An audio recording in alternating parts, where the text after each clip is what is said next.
But I also was like, I need to figure out a way to make a living in music because it's the only thing I know how to do, and I'm a high school dropout, so getting a job's gonna kind of be difficult.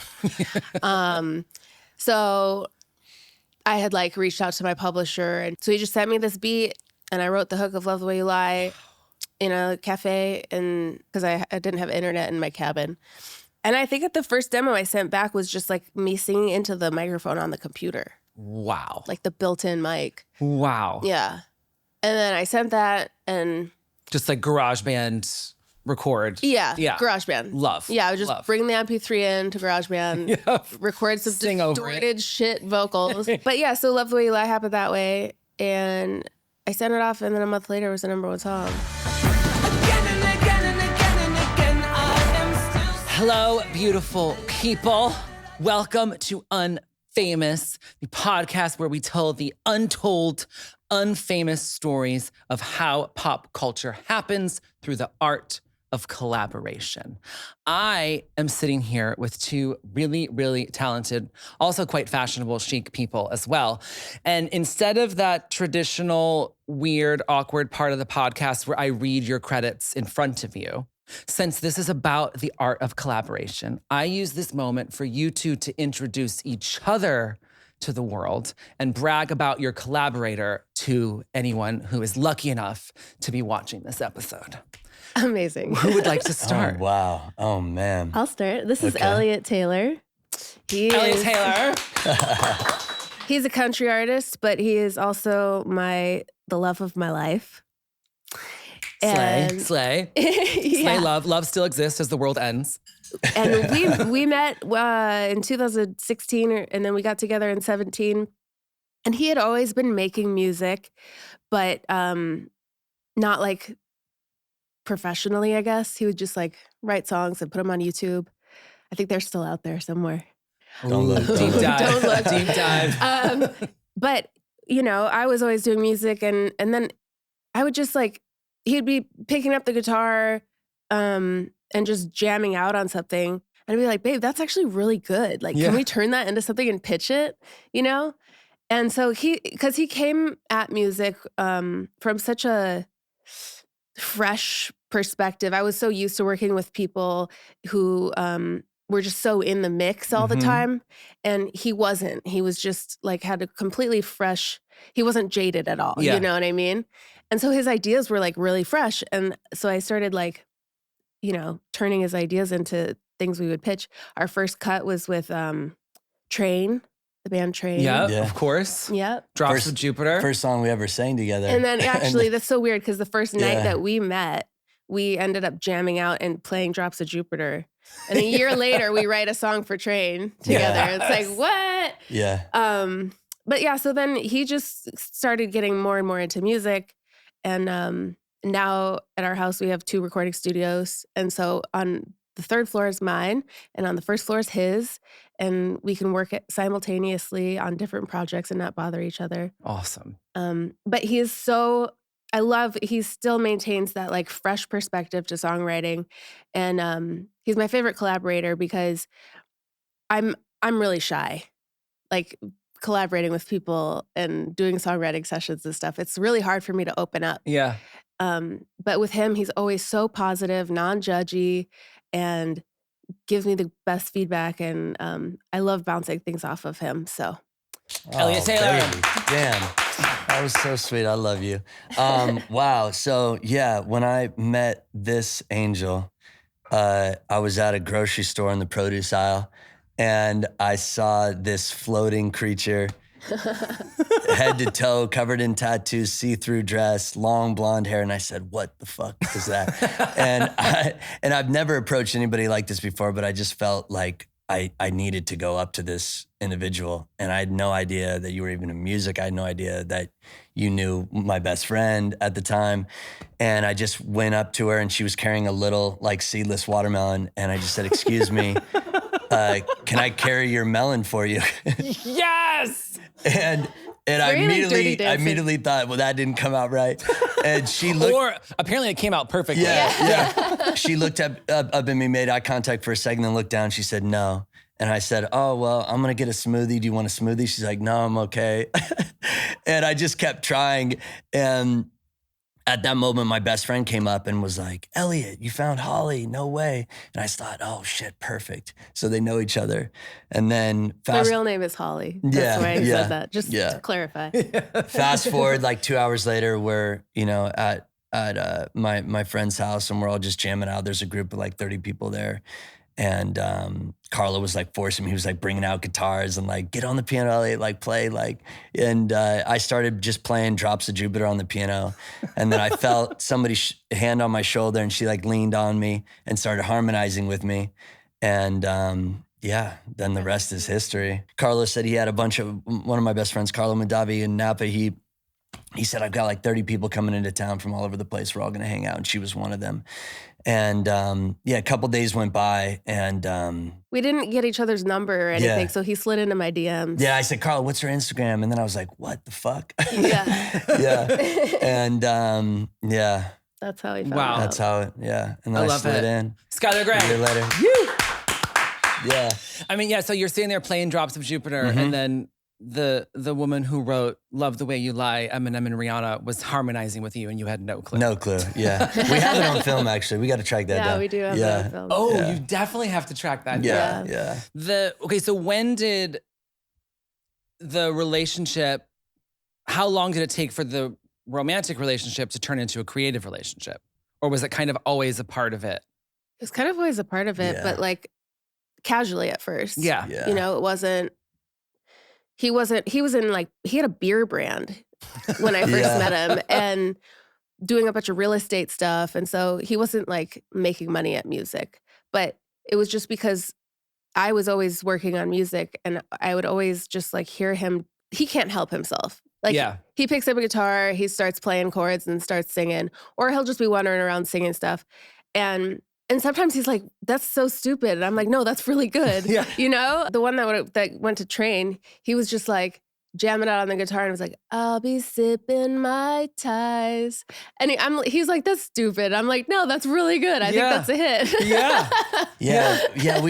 I just love to have instruments everywhere. So throughout our entire house, and we have 2 recording studios, one on the first floor and one on the 3rd floor. And we work separately, but then together. But we just try and have a guitar laying in every room or piano in every room or a clarinet or something. Oh, clarinet. Or he recently picked up a clarinet. I don't know why I like flutes, but but they're just laying around everywhere and we're always fucking around and playing stuff. But one thing I love about early in our relationship, when we started like writing songs together, I wasn't much of a producer at all. Like I knew how to record piano and vocal. Yeah. Pretty much. That's it. But then he'd be like, babe, can you like throw some drums on this? Yeah. And I'd be like, no, I don't know how to do that. That's none of my business. I'm like, put a snare on that. But because I was so in love with him and obsessed with him, I was like, I want to please him. And so I like started teaching myself how to learn how to make drums on songs. Yeah. Wow. And so the first ones really were bad. But now I'm at a place where I'm like, oh, I'm actually a decent producer. Like, and he pushed me into that just because of that, like just from love and me wanting to please him and be like, okay, I'll put some 808s on this. I'll make it bang. You know? Yeah.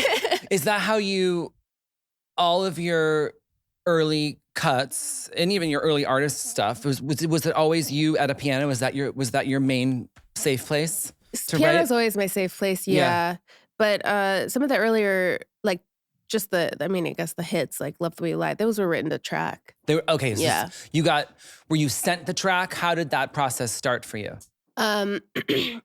So Love the Way You Lie, I had met Alex the Kid on email. Okay. I was living in Oregon in a cabin in the woods.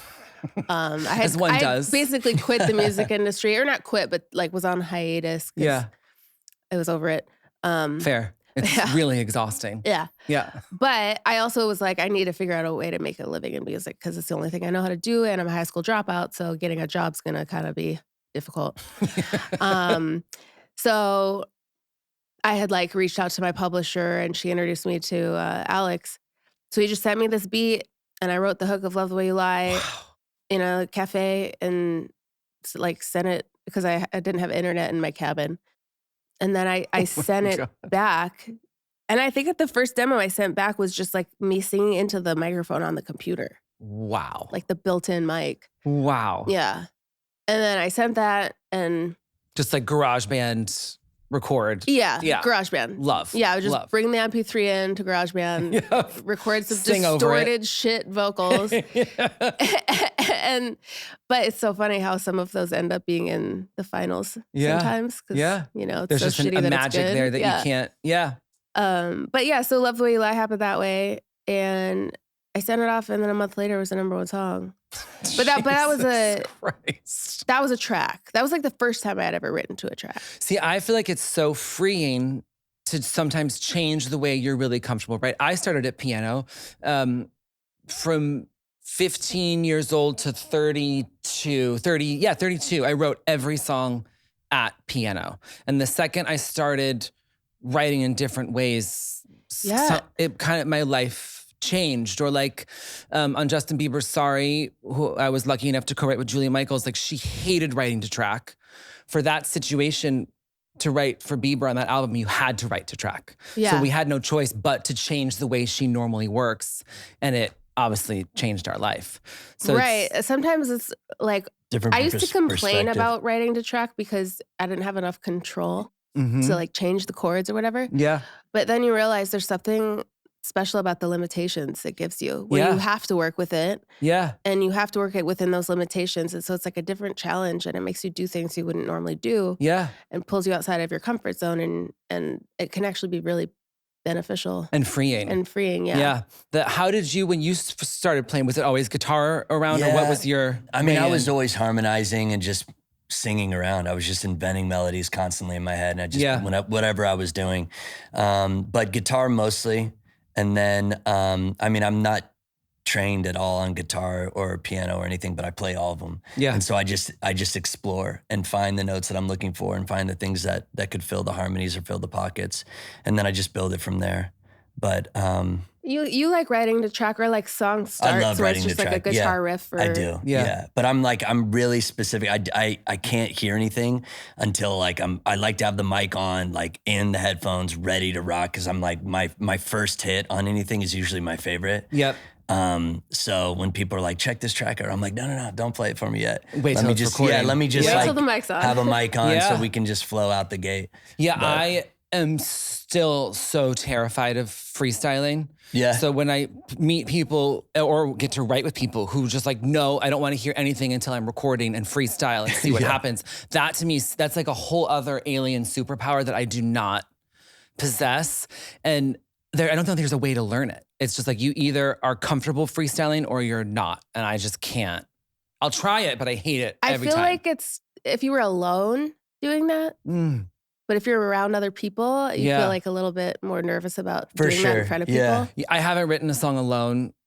It feels like since the 90s. It would be a great experience for you to just load up a track and don't listen to it. Just turn the mic on. Okay. And freestyle it by yourself. Okay, I'm gonna try it and I'll text you afterwards. Let me know how it goes. Yeah. I'm gonna try. Yeah. I mean, a lot of times we'll put a track in and we know we kind of heard it for a second. We're like, okay, there's gonna be something cool here, but I don't want to influence her melodies. Yeah. And I don't want to, hear hers and then have that influence mine.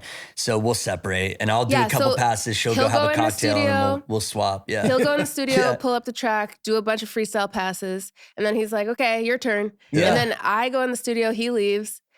And then I do a bunch of freestyle passes, and then we sit down and listen to all the takes together. Yeah. I like to go first because I'll see her waveform and it'll influence me. I'm like, oh, she's pushing it there. Yeah. So I'll just immediately create a new playlist because I don't even want to see the waveform. Oh my God. Wow. You don't want to be influenced by the waveform. Yeah. That is so funny. A deep dedication to creativity. That is amazing. Okay, so bubble grunge. Yeah. What does that mean to you and to both of you? Because you're working together on this. What does that mean to you and how does it influence what you do? Well, bubble grunge is the genre name that I gave my new album because I grew up listening to, I was born in 86. So most of my childhood was like 90s. Yeah. 90s pop, grunge. Yep. And so that's what bubble grunge is to me. It's like a combination of everything from like Spice Girls to Nirvana. Love. I mean, bubble, Grunge, love. And so my album really pulls a lot of inspiration sonically from that time period. Obviously, it's not retro, but it's like nostalgic. And it has the, listening to it last night and this morning on a loop, it was really, really beautiful. Like you guys killed it. Thank you. I think that genre makes perfect sense. And there is a nostalgia to it, but nothing's on the nose. It's not obvious what you're referencing. It just feels like... Yeah, I mean, it's just kind of like a mix of everything that has inspired me. Yeah. You can probably hear some Radiohead, some Fiona Apple, some Spice Girls. Who was your favorite Spice Girl? Well, we asked the hard-hitting questions. I mean, about to start some drama. Start some internet drama. was it Scary Spice? With the beautiful, huge hair? Yeah, I was her for Halloween one year. Love. I mean, good. So that would be your favorite? That would be, I mean... Without having to pick a favorite. I loved them all. I was a Ginger Spice. I loved... I was a deep Ginger Spice. Posh, amazing. I mean, come on. Yeah. Morgan, who created this podcast with me, is Sporty Spice till the day she dies. But I mean, lesbian. Nice. You have to be. You have to be. There was almost a second when Sporty was going to be on the podcast, but scheduling happened, and Morgan was like, "I'm about to finally be starstruck to meet lesbian icon who's not a lesbian, but she just but she doesn't mean is the lesbian icon. Yeah, right? Exactly. Yeah. Oh my God, I wore so many tracksuits to school. Was there a moment when you guys were making Wasted Potential that you feel like it all clicked, that you feel like, okay, this is the sound, this is what the project is, or did it just happen, or was there? The whole album started when I wrote a song called Bruises, which was, I guess that one leads more into the Fiona Apple territory. Mm-hmm. But I needed to get that off my chest. It was like how I felt about my life and my career. And I've always just been super hard on myself and beat myself up. And so I wrote a song about that. But it was like a therapy for me. And once I got that out of my system, I felt like I could have more fun. Yeah. Like after that, I would try to write darker songs, like, because I normally write pretty dark, sad songs. Like that's just kind of my go-to. Yeah. But it was like after that one, it was so heavy that I just felt like I was depressing myself by writing more depressing songs. Yeah. I was putting myself under a dark cloud for no reason. And I was just, even in the car, like driving around, instead of putting on like my normal somber playlists, I would be putting on back to listening to Spice Girls again. And like, I want to feel good. I was suddenly out of nowhere. I just want to like have fun and listen to fun kind of music. And so that was kind of what instigated me going down the path of the bubble grunge thing and writing like a song like Motivation, which is a little more upbeat for me. Yeah. It was wild watching that happen because she does lean heavily into that like really heavy song, sad song kind of world. But when you were writing Bruises, I remember visually like you were crying consistently while writing the song for days. And I thought, oh shit, like where's this going? And I like emotionally, and where's she going in her creative process? And she, was completely alone doing that song and needed to be alone. I didn't want to be involved or influence her at all and wanted her to just do it. But afterwards, it was like I could see just a whole layer shed, and you were just completely like, and you like wiped off your tears, and you were like, I think I'm done writing sad songs for a long time now. Wow. And it was like a total flip, and she was like pumping Spice Girls, and like a whole different emotional wave came in, and I was super excited to see that. Wow. And I've never been like working with her now and being with her for like 10 years or so now, I've never been more excited to see what she's going to create from this point forward. It's super exciting. Yeah. How does it, for both of you, when, I've never made music with someone I've been in love with. That's never, really? No, never. And like, how does it, especially when you're writing something so dark, right? When, I guess for you, even like when she's writing something so dark, how do you balance like wanting to cheer up the love of your life versus like letting her go on this creative journey? I don't know if I would be able to do it. I'd be like, I would want to like distract you and be like, let's talk about something fun immediately. Now, as a co-writer, I'm like, let's get dark now. Yeah. But as the love of your life, I don't know. Like, that's so beautiful that you're able to give her the space to do that, because I don't think I'd have the guts. Hello, my little unfamous friends. So, the thing about the algorithm, Lil Miss algorithm, is that she doesn't want to let people know about our podcast unless she thinks that people love it. So if you follow this podcast, what do the old school YouTubers say? Like, subscribe, and follow. If you do that for me, then you will help the unfamous message of the beauty of the art of collaboration reach more people. So please do me just a cute little favor and follow this podcast and share it and do all those fun things. Bye. No, I can read her really well now, and we've spent so much time together. I mean, we're pretty attached at this point. We, you know, like when I'm going on a boys trip, I'm like, can she come? and vice versa. So it's like we just roll hard together. And so I know when she's going down a path where I'm very aware that I don't want to influence her on certain things and certain topics or songs that she's working on. Even when I have an idea or something, I'll just back out, and I'm just like, you know what, I'm just gonna go do something on the ranch. And he'll wait for me to ask, like, because sometimes I'll just hit a wall. I'll get as far as I can on something, and then I'll be like, okay, now I'm stumped.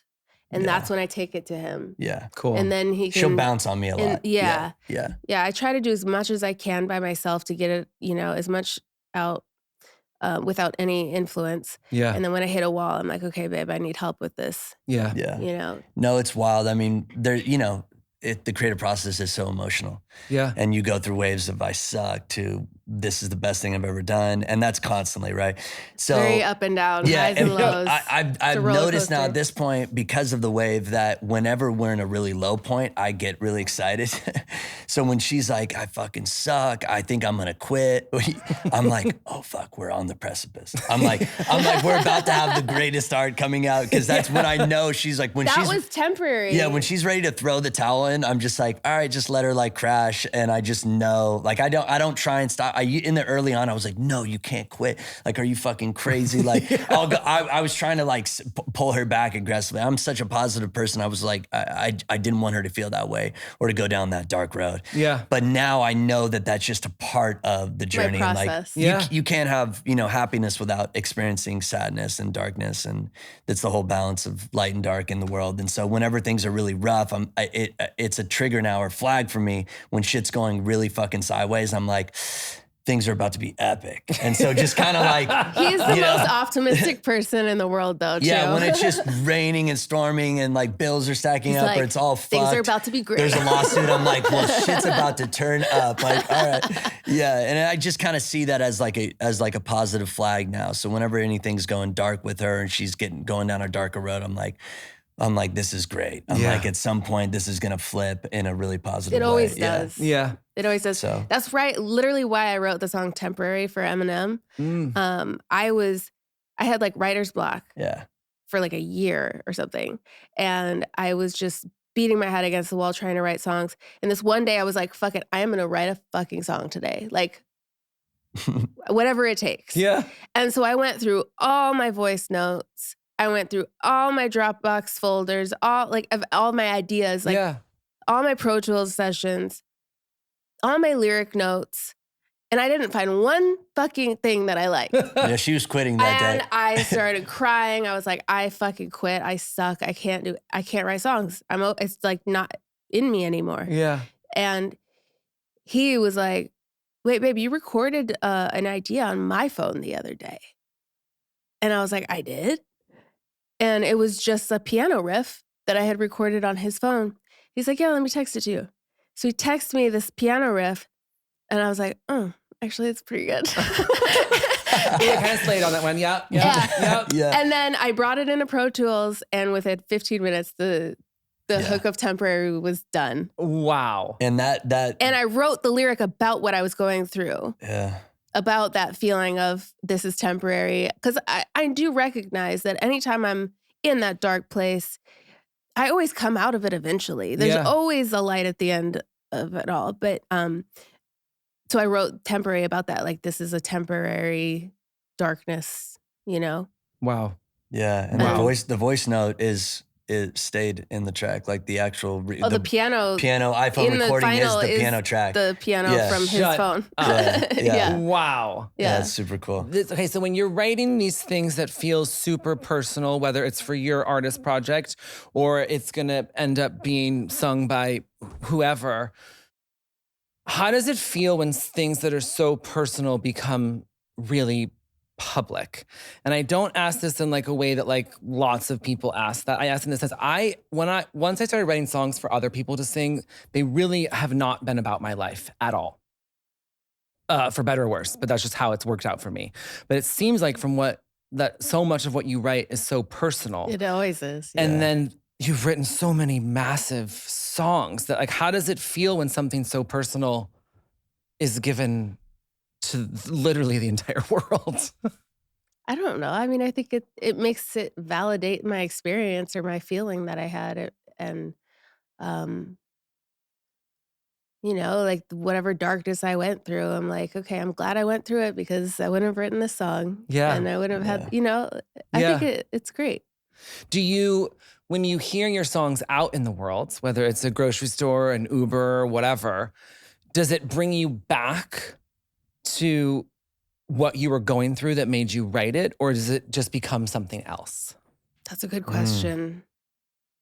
I think for a period of time, it brings me back. And then after a couple years, it's just... Yeah.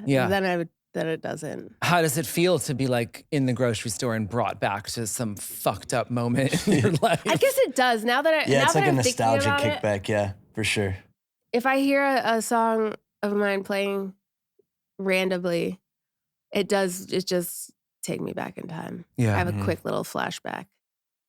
Yeah. Do you like those flashbacks or is it weird? Sometimes, depends on the flashback. If it's a good one, a good memory, or a bad memory. Very good point. Yeah. You know? Depends on the song. Yeah, because I get brought back to when I wrote it. Yeah. Almost every time. I get brought back to a time period of when I wrote it. Yeah. And everything that was going on in my life and the people that I was surrounded by and the relationships I was in. So if I was in a bad relationship when I wrote that song, I get taken back to that bad relationship and I don't like that part. When you write so many of your things, at least started alone and then either bring it to him or whoever else has been in your orbit. So that because I get brought back to the room with the people I was with. Interesting. But you write so much of your stuff. You started alone at least, right? Yeah, I don't do a ton of collaborations. Yeah. Outside of my small circle. Yeah. Like, I've done a lot of songwriting sessions that didn't really go anywhere. But what does come that's positive out of those songwriting sessions, even if it's not a song that day, is relationships. Yeah. And I can like kind of, you know, you can't predict who you're going to have good chemistry with. Right. It's just so random. And so some of the people that I worked with on my album, Danny Magic. Do you know Danny Magic? I know the name, but I don't know personally. He's the best. But yeah, I started working with him 10 years ago or something when he was Frankie's assistant or something. Yeah. And we just always hit it off. And so he basically, you know, co-produced my whole album. And I just like, you know, when I find people that I really have good chemistry with, I stick with them. Yeah. You know, I think that's why Eminem and I also have done 15 or 20 songs together at this point. I didn't realize it was that many. I knew it was a lot, but that's crazy. When you crazy. include the songs that he produced on my albums. Right. And the songs that we worked with each other on for like Slaughterhouse. Yep. If you include all of those, of course, we've touched like the same 15 or 20 songs. Amazing. Yeah. Did you guys, for both of you, can you think back to the beginning of your creative journeys? And are there things that you look back on that like make you want to cringe, but you're grateful because it led you to something better or bigger or informed your artistic journey? Oh, I have so many cringy memories. Yeah. The sheer volume of musical theater I did early on. Same, honey. Same. You know, Same. I used to cringe on musical theater so hard. Yeah. I loved it so much as a kid, and now Yeah. I'm back to loving it again Yeah. and embracing it like deeply because I wasn't good at it. I was not a good musical theater performer at all. I thought I was. Yeah. Looking back at random videos my mom has or whatever, I'm like, oh my God, I looked insane. Oh, yeah. And I was trying to be Bernadette Peters, but I was like a 14-year-old homosexual. You know what I mean? It wasn't Wait, about. I think I need to see this. Yeah, but- no, we did pull up a clip of that. I'll text Yeah. you. But now I look back and I'm like, thank fucking God I was such a cringy musical theater kid. For sure. Because lyrics are my favorite part of writing. And I think musical theater, whether you love it or hate it, you can't deny that it's music that is story driven. For sure. And so I'm like, thank fucking God I was a theater geek because that's why I'm so good at writing lyrics because I was so obsessed with songs that Told push a the story. story forward. Mhm. Well, and what's weird is like, you know, we go on so many different tours or show hop on with different people and we're traveling around everywhere. And every show, every tour I've ever been on, I'm like looking around backstage and I'm like, this is just musical theater. It basically is. I mean, it's all showbiz, right? It's all just musical theater out here. Yeah, it's Yeah. a trip. Yeah, it's just, we just have cooler clothes or like a different name or, you know. Yeah, better stylists. Yeah. And no, I can't remember who it is, but it's a rock band that's massive, whether it was, let's say it was U2 or the Rolling Stones. Yeah. Who said, oh, Madonna upped it for all of us. Mhm. That she turned pop tours, rock tours, whatever you want to call it, she turned it into theater. Yeah. And now none of us can just show up and play our songs. Right. We have Yeah. to do a fucking Put on a show. So the Queen Madonna turned rock and roll into theater, and I love that for us. Yeah. Yeah. No, it's great. It's fun. Yeah. Are there any specific, we hope this podcast is people to learn about the creative journey and grow from it. Are there any specific cringe moments for you that you Ooh. learned from? I mean, I used to sing with my mom. Awesome. We Like you had like a group? Yeah. Yes. We were called Generations. Yes. Crush you it. were. Because, Branding crush. because generations. Yeah, of course. Makes sense. And we used to sing songs called things like We Are the Colors of the Rainbow. My grandma slid down the mountain. My grandpa's snoring. Yes. Um, Like out in public. Never Oh, yeah. smoked tobacco. Yeah, these were some song titles. I had only ever written one song with a family member. It was my sister-in-law, but she lived with us for many years of my childhood because I'm the youngest of four, so my brothers are much older. So she lived with us. She was basically a sister, even though she was sister-in-law. And we wrote a song that goes, a homo, we go, a lesbian our way. I love you, you love me, homosexuality. I was 11. Which means she was like 22, 23, and she was definitely trying to let me know that it was okay. Yeah. That I was but it went over my head. That's I was just sweet, like, though. oh, we made up a funny song. Oh my God. I mean, I knew what it was about. I was 11. I understood what we were Yeah. singing about, but did not understand how The subliminal messaging that was awesome happening. she was Yeah, to that's like cool. give me that. Yeah. And that song, I still sing it at least twice a month. Aw. Is there one of you and your mom's songs that comes to you all the time? And can you give us a Oh, preview? for sure. I mean, I don't What know do I do? why What do I they think? come out at the most random time. She'll just start Well, because singing if there's a subject that comes up in life where I'm like, oh, that reminds me of a song, I'll start singing the song that it reminds me of. I love Is This the Same Sky? Oh, but That one's so that beautiful. one's not cringy though. Yeah. Like, that was good. That Well, was it kind good. of That is was- cringy. Oh, well, now you No, have to it's give it adorable. to That one's adorable. It's the first song I ever wrote. I was 8. Love. And I was in a swimming pool in Hawaii on vacation with my mom, Mhm. but my parents were divorced.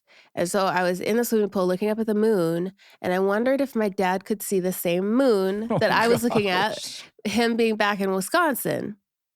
So, is this the same sky that hangs over the ocean? Is it the same sky that's over Wisconsin? These are my lyrics. Pretty awesome Hey, rhyme, though. Yeah. That's a pretty awesome half rhyme. Yeah. So that, that's, That's a very profound thought yeah. for an 8-year-old. Yeah. Yeah. That's amazing. Much deeper than a homo we go, lesbiana. Okay, we ask all of our guests this same question, which is, what is a song or a concert or some piece of music that ruined your life, in the sense of you heard this song, you saw this video, and it's like, oh, fuck, now I'm a musician forever. This has ruined my life. Like, I must in a make positive music. way? Positive way. But in the sense of like the music business is pure hell. So Right. this piece of art ruined your life of like, now I must be a part of this shit show of a business because this song was so good or this video was so special.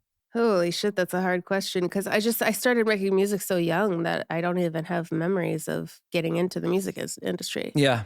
Because I started when I was 6 performing. Wow. So I'm like, wow. I'm trying to remember. Or it can just be the first thing that was like, oh my God, I want to write a song. It can be less negative. Just like I say it, something that ruined your life in a positive sense. Okay. Like for me, it was realizing when I heard that Debbie Gibson wrote her own songs as like a 7-year-old fan of her. And she was 16 and I heard there was this 16-year-old girl who wrote her own songs. And I was like, oh, fuck, this is my calling. Yeah, got it. I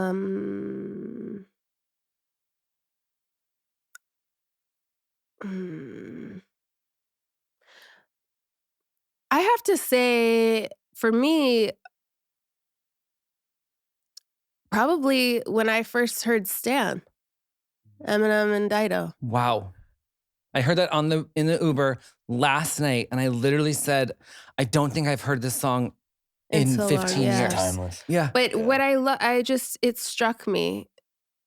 Wow. Where I was like, I love that combination of the soft female vocal with the hip hop and the dark storytelling. Yeah. And I think I subconsciously manifested doing that at some point. Yeah. From the time I was 13, definitely hearing that, manifested that. Yeah. to 10 years later when I actually got to work with him. Wow. But, it was like always in there bubbling. I was like, I'm going to do that one day. Wow. What blows my mind about that song too is that he turned her verse into the his chorus. Yeah, yeah. Because her chorus goes into those bright major chords, I wanna thank which is you. so Yeah, amazing. yeah, yeah. But the fact that like, whether it was him or producer or both, took her very minor dark verse and made that a chorus. Right. That when I was hearing it last night, that really blew my mind of Yeah. like, wow, that's so smart. Also that was such an important song to you. And then you ended up Yeah. becoming such a part of his creative journey. It's crazy, and right? each other's creative journeys. So yeah, if you Wow. thinking about a song that like ruined my life in the best way, it's probably that one. Yeah, I love that. Do you have man. one? Do you have one? I was sitting here thinking about it. There's a memory that jumps into my mind that I think kind of catapulted me into just falling in love with wanting to chase the dream. And I remember I was really, 5 or 6 years old, and I was at my grandparents' house, and my grandpa was just playing Elvis just on repeat on the TV, and it was these old videos, and he's just doing those dance moves and just hitting the guitar and vibing. And I just remember that it just stuck with me, and I just wanted to be in that world so badly. And I think I think that little bit of that character like stuck with me for sure. Yeah. Yeah. I mean, it kind of doesn't really get better than Elvis. Yeah. No. Right, but I feel like it would be a good time to tell your story about how you got put up on stage Well, when you were. yeah. So my So this is what happens when you do interviews with your partner. They Yeah. end up- I mean, it's kind of what drew me into singing and performing. I was like I was 6 or 7, and my sister wanted to get into musical theater, and there was this theater company up where we lived way up north in Northern California called Belasco Theater Company, and so my mom took her to go to the show, and they brought me along with of course. And I love where this is going. Keep going. Keep going. And so the first act goes, and I'm like, I just remember being like, I I want to be in this. Yes. And I wouldn't stop. So I kept pulling on my mom's shirt. And they tell this story all the time. They're like, you were just relentless. Like, I want to be in this. I want to be in this. So my mom said, fine. So she took me at intermission, took me to the director, Eddie Blasco, and was like, if you want to be in it, you ask him. No. And so I went up to him and I pulled on his hand and I was like, I want to be on the show. And he's like, you want to be in the show? And I said, yeah. And so he said, come with me, kid. And he just took me away from my family. Brought me backstage, took me to the girls' green room and said, put him in some makeup, put him in a costume and put him on for the second act. And I just went up there and was like holding somebody's hand on stage. And then that triggered like 9 years, 18 different shows. And wow. yeah, from like Grease to How to Succeed in Business Without Really Trying. To Wow. Who'd you play in Grease? I was Vince Fontaine for the first round because I was like 8. And then I eventually moved to Kaneki, which was, the classic. But amazing. Yeah, Big River, all of those. Also, all those ones. It's just shout out theater again and how special it is. Like, it's the best, yeah. It's, if it wasn't for like community theater and I don't know how I would have ever made a friend. I don't know how I would have like... Honestly, it corrupted you early in a good way. Yeah. I mean, we were in that group and there was 18, 20-year-olds when you were like 7, 8, 9 years old. So you were learning about everything really quickly. Yeah. But it was good exposure and good exposure to different levels of music and art. And it was like, it felt like a family always. Yeah. Yeah. Yeah. Be backstage with the crew. Yeah. You make creating art with a group of people, which is perfect conversation for a podcast about the art of collaboration. Creating art with a group of people, there's no way to create a quicker emotional bond Yeah. than like creating something that you're gonna put in front of an audience. Like or release into the world if it's a song. Like there's no quicker way to like know if you love or hate somebody than to make art together. For sure. It's really You'll learn special. real quick. Yeah. It reminds me of tour too. Like when you're on tour, living on a tour bus with people, it reminds me of musical theater family. For sure. Oh, completely. When my band opened for Lady Gaga from like 2009 to 2011, like a really long time. And the dancers in her tour became our best friends in seconds. Yeah. There was just like this immediate theater bond, even though my band members were all instrumentalists, not theater kids. After 2 days with dancers, you would have sworn they grew up in the community theater. There's really something about it that's very similar. And you're all about to get on stage together. There's just this crazy, beautiful bond. And the pre-stage, like little rituals you do and the little gathering and the talks and the pump ups. It's the best. Yeah, it's great. Listening to your new amazing music, the song where the wasted potential line comes from. Motivation. I find it so awesome for you to like, I don't think I've ever heard someone write a song about that. I'm sure someone has because we've all written a million of them, but like I've never heard that specific thing of like wasted potential. Yeah. How it's a very dry, like it's a dry humor, but obviously there's a truth but very in it. honest, right? At the same time, so like too honest. What made you go, I'm going to write a song, which is a very active thing to do about my inactivity? Like, right? How do you land at that conclusion? I started with the chorus. Yeah. And it just came to me when I was standing outside the vet's office waiting for my dog to get surgery. And most of my music comes to me randomly. It's not like I'm in a session. Right. So I was just standing out there, kicking around in the grass. And then suddenly this like melody and lyric just came out of nowhere. You know how that happens sometimes where you're not even thinking about it. Yeah. And so that chorus kind of just happened and I didn't even think about it. Yeah. And then when I thought about it, what does this mean? What I'm saying, I was like, holy shit, I could write a whole story based on this gem that was sent to me from the muses. Yep. And so then I started writing the verses to go with that chorus that I didn't technically write. It just came. Yep. You know what I mean? Mm-hmm. And so then I started writing the verses and wanted to just give more detail about like what it means to want to be super successful, but not really having the motivation to do it. I mean, I am someone who I think motivation is for sure my greatest skill. And then the talent comes second. And Yeah. so someone who is so naturally, I'm just so interested because as someone you're so naturally gifted. I think I like forced myself into talent through motivation. I really did. And I'm proud of that. Yeah, I really like just work harder than is healthy or natural or sane. And so just listening to that song like really blew my mind in such a beautiful way of like this brilliant songwriter artist who has written such successful songs, but say maybe there could have been more. Well, I just was looking back at my life because I just turned 40 and I was Welcome to your 40s. Thank it's you. really fun here. Actually, I'm enjoying it. It's I was a blast. scared. Yeah. I was so scared to turn 40. I was depressed about it. You feel more free and more But yourself now than I you feel ever more have. confident Yeah. and like also like giving less fucks and stuff. Yeah. Having more fun. Yeah.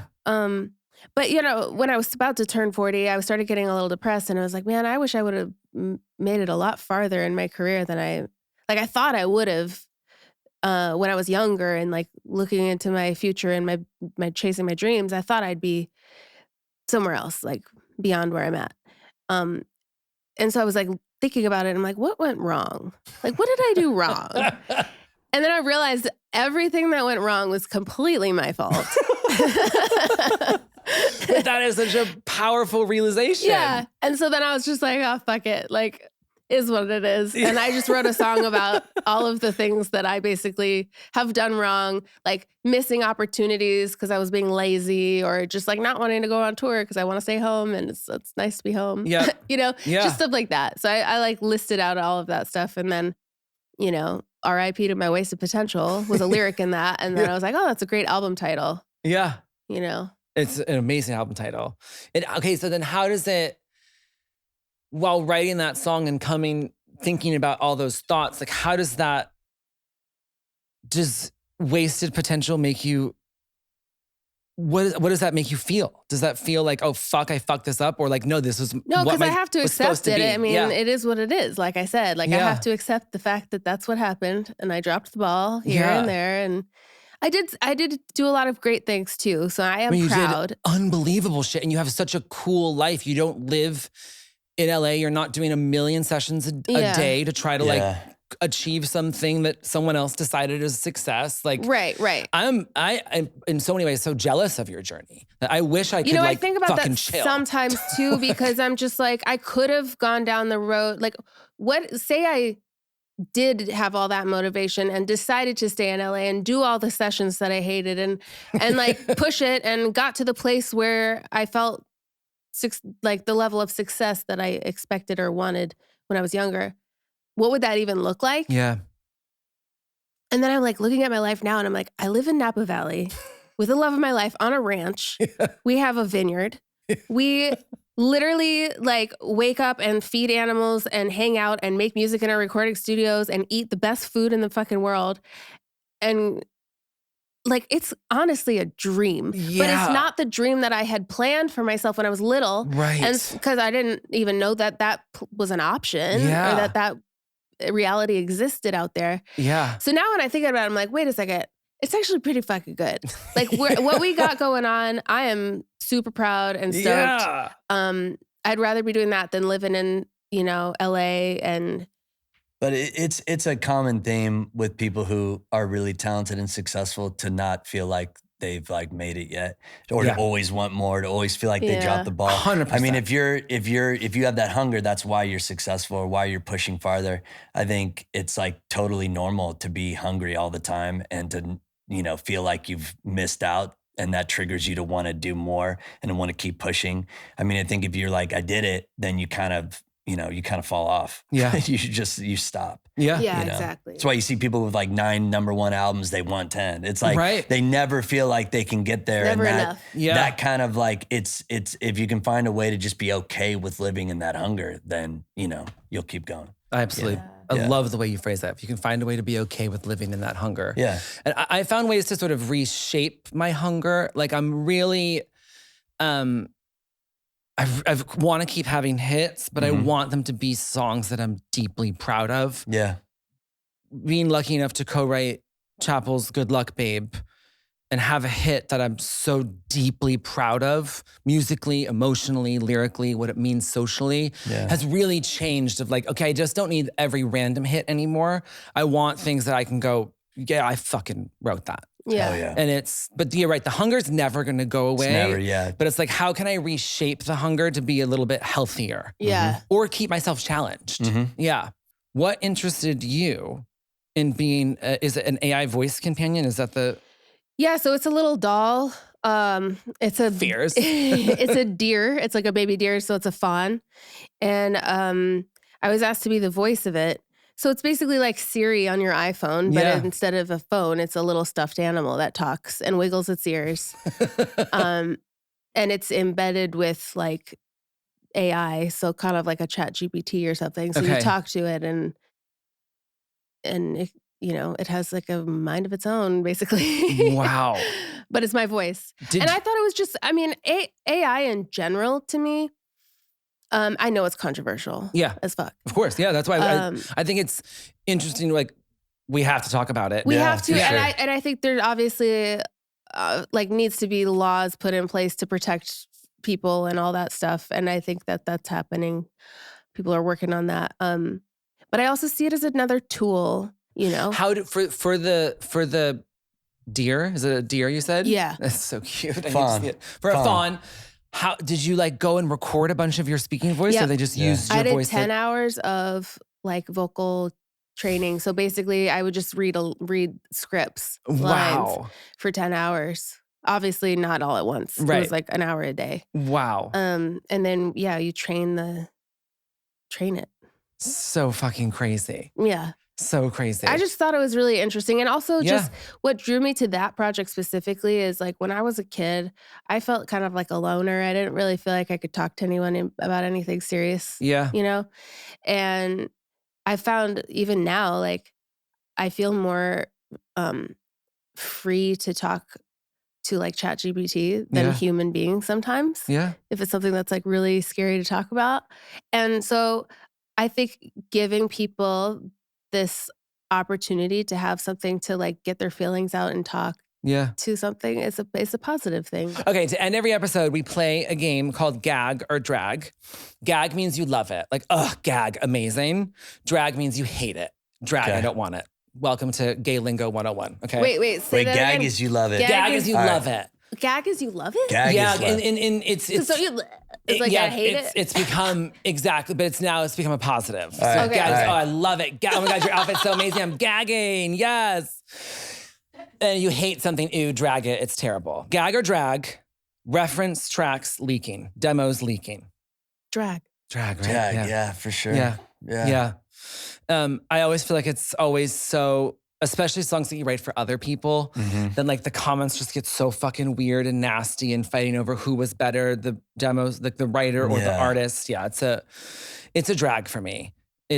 Unless it was intentional. Like sometimes we'll be like, leak that. Let's leak it like a little just to give a taste or something. I mean, if you're the artist and you leak your own demo, I think that's a different. But the other way, no way. Yeah. Gag or drag, being asked to write specifically for sync. That's a hard one because it's hard. Depends what sync. It depends the sync, but I actually enjoy writing songs for film and TV a lot because it's kind of like a fun new challenge to like write something based on a storyline. Yeah. And an emotion that needs to be got across. But what the drag part is about it is that most of the time you put all this work into it and then it's like, they don't take the song. Right. And then you have this 75 changes. And then you have this like weird life, cinematic song that like what else are you going to do with it? Yeah. You know what I mean? Because it was so specific for it. Yeah. So that's the drag part. So that's kind of like gag and drag. Yeah. I feel like you must have, your music is so naturally cinematic that I feel like songs that were released without the intention for sync have probably been synced a lot, right? I wish they were synced more. Really? Yeah. Okay. Putting it out in the universe. Yeah. Sync more Skylar Grey songs. Love it. I mean, I've done some big movie stuff like Venom, big end titles. Aquaman. We did Aquaman together. Oh, wow. Cool. Fast and Furious, Need for Speed. Wow. Suicide Squad. Jesus. So you're the queen of sync. Oh yeah. That's a lot. Just so you know, that's a lot. Yeah. That's amazing. But she still wants more. So. Cinematic syncs are different though. Well, They're special. yeah, They're unique. Yeah. Yeah. It's so different. Film sync versus like 1-800-EMPIRE shit, you know? Like, Yeah, but all those are film sync. yeah. Yeah. But I'm talking like commercials or like small, like a security company brand sync or something like that. Yeah, I wouldn't. That's all I like, wouldn't you want know, to do that. yeah. Okay, gag or drag artists pretending they don't have songwriters. What do you mean? Artists taking credit for songs they didn't actually write. Oh, Drag. Yeah. fuck that. Yeah. Yeah. I think it's so odd that it only Is that still really happening a lot? Yeah, and it only really happens in our business because no one is mad at Meryl Streep because she didn't write her script. No. She still acted her ass off. Right. But for some reason in the music business, it's like if you don't do it all, Yeah. someone on the internet's going to be upset with you for it. Where like For sure. no one's mad that Leonardo didn't also direct the movie. yeah. You know, it's such Right, an right. odd And do thing. his own makeup. Yeah. Like nobody cares. I They would just like like, to see does that, the, though. is the movie good? Is the song good? Like they Yeah. don't give a They don't give a shit. But who does give a shit is the people behind it getting credit for what they actually did do. Exactly. Yeah. And I also think too, for songwriters, it's really hard to advocate for ourselves if we don't get proper credit and a platform. It's really hard to convince the government that we need to be paid better I when know. everyone thinks that like so-and-so didn't actually For sure. need us there. Yeah. Right. Okay, gag or drag, and I know the answer because you talked about it already, but I'm gonna ask anyway. Gag or drag, demo vocals with bad quality being the perfect emotion, and so they're used in the final product. Mm. Oh, I mean, I don't know if that's a gag or drag type of question, but I think it's fine. Like a lot of times I'll try to beat a vocal and I can't. Yeah. And Yeah. it's like the first one I did was just had the right emotion to it. And Yeah. it is what it is. I remember I did a song called Kill For You on one of my albums that I had Eminem produce and feature on. And my original GarageBand distorted vocals ended up being some of the main chorus vocals because I tried to beat it and he was just like, it doesn't have the same character. Wow. Yeah. Well, the problem with demos is the only time you really create a demo is when you get to a point working on a song where you're like, oh, I got something. And then once you have that feeling, that emotion, you print out a bounce or something, and then you start sending it around. Then you're listening to it, thinking of writing second verse or hook or bridge or whatever. And then you've heard it so many times that You get you get so demoitis. sucked Yeah. into that version. Yeah. Do you get know? demoitis? For sure. I mean, I'm working on an amazing animated musical right now. Oh, sick. It's been announced, so I can say it. It's Cocomelon, the musical. I don't know if Oh, you know rad. what Cocomelon is, but it's like YouTube show turned Netflix show for like 2-year-olds. But the movie it's trying to elevate everything. It's Okay. like nursery rhymes with these crazy visuals on YouTube. That's like a kid phenomenon. Wow. But now they're making a proper animated musical. And that demo experience is so interesting because it's a song that I'm used to just hearing one co-writer sing the whole song. And now I'm recording like 6 to 10 characters on that one song. I'm so used to hearing one person sing. Yeah, so you have to kind of break your demoitis and pull yourself out of it. And It's really challenging. It's really challenging. I'm like, well, and all the singers we have in the movie are amazing.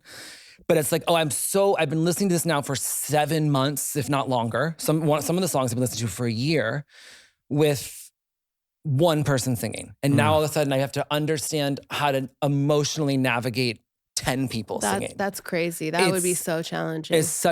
I'm really enjoying the challenge, but I'd be lying if I said it was easy. It's fucking hard. Yeah. Okay, gag or drag, labels asking for something sad but uplifting. Yeah. Morgan wrote this question obviously based on your music of like, do labels continue to ask you for like this? I mean, I just feel like it's not even labels. Movies do this too, where they put all this stuff in the brief that like, It's contradicting. and then you hear the song they end up picking. I'm like, that had nothing to do with your brief. Yeah. Like, are you guys sure you know what you want? Yeah.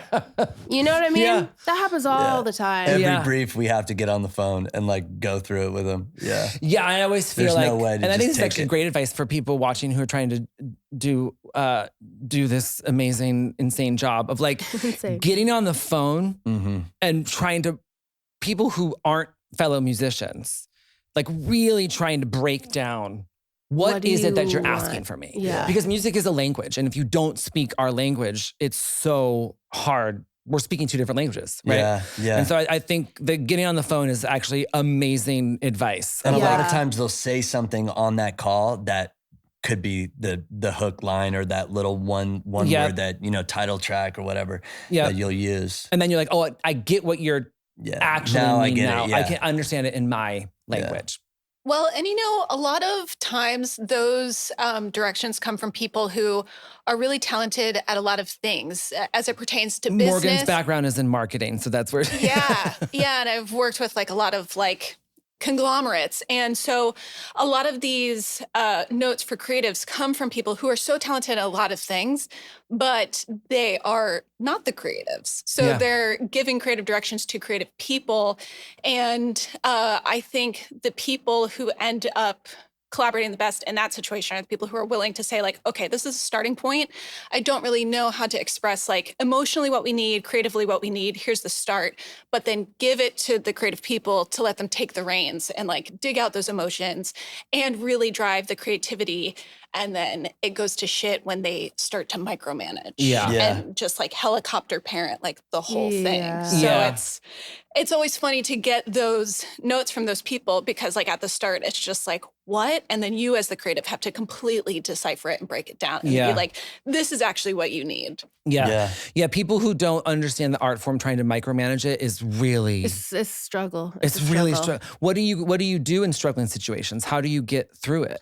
What I do is I just say, okay, I'm going to give it my best shot. And then if it gets rejected, it is what it is. Move on. Don't spend too much time on it. Yeah. Yeah. Because I used to slave over that shit. Like, Really? I try to please everyone. Yep. And then I would spend like a month making this song perfect for Yeah, whatever.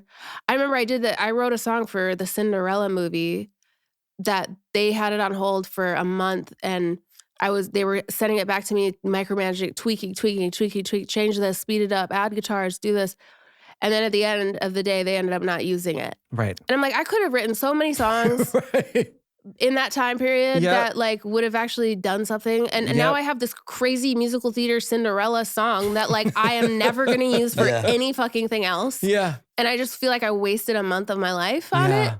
And so now I'm like, okay, I'm just going to take first thought, best thought based on whatever information I'm given, Cool. give it the best attempt, and then move on with my life. Yeah. And Yeah, if they use it, great. If they don't, fuck it. At Yeah. a certain level, you can get yourself to like a kill fee on those things, right? Yeah. But I also think like to your point, spending too much time trying to make something so like banger ready it could be a mistake, as opposed to just like, let's spend 15 minutes, put that voice note on a track, put a little beat to it, put it on click, and then just send it off. Yeah. And just get the gut reaction out of the gate. Because a lot of these supervisors and people, they know enough about music and they're so immersed in it that they can see the vision. Yep. Even if it's not like, you know, radio ready. Yep. So it's just like get a response quickly, and then they'll be like, yes, dive into that, or no, that concept sucks. Let's move on. And try I something found new. that like the faster you respond to stuff like that and the sooner you set something in, which I'm bad at, but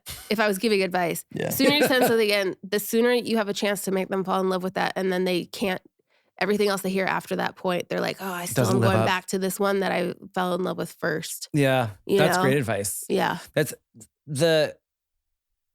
if they come back to something and they're like, okay, do this, how do you know for yourself when it's time to like, I'm not doing those changes, either you want it or you don't? How do you set those boundaries for yourself?